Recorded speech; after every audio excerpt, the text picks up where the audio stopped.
When Ryan and Chrissy Grelecki saw their son Parker for the first time, they couldn't hold back tears. The tiny, fragile infant lay in the hospital crib, a maze of tubes and monitors surrounding him. The boy seemed to have no chance of survival. He was born with 2 severe conditions that had cast a shadow over their lives: craniosynostosis, the premature fusion of the bones of the skull, and hydrocephalus, the accumulation of excessive amounts of fluid in the brain. The result was horrifying. His skull was enlarged, and his brain occupied only 5% of the available space. It was a devastating moment for the young couple. They had waited eagerly for the arrival of their first child, only to be faced with a harsh reality. Parker's future hung by a thread, and the doctors didn't offer much hope.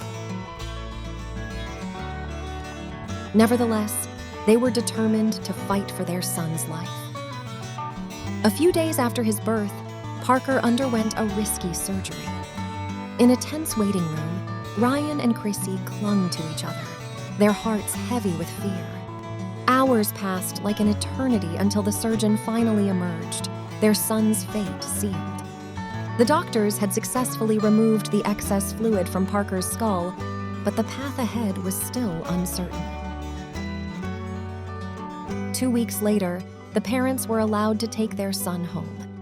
Every day was a battle, a test of their resilience and an outpouring of love.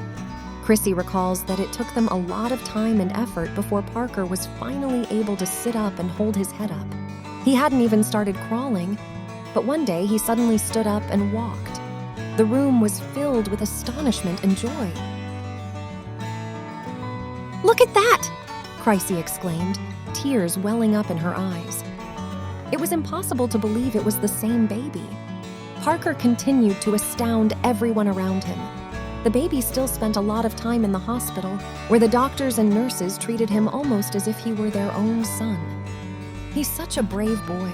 He's been through so much, but he's always smiling," said Dr. Andrew Reisner, the pediatrician who had overseen Parker's care. As the months passed, Parker began to thrive. After only 20 months, the doctors just couldn't believe how little Parker had changed. Now he was a chatterbox, full of energy, new ideas, and a lust for life. Parker's story became a symbol of hope and resilience. What was once deemed impossible had been accomplished through the unwavering love and optimism of his parents.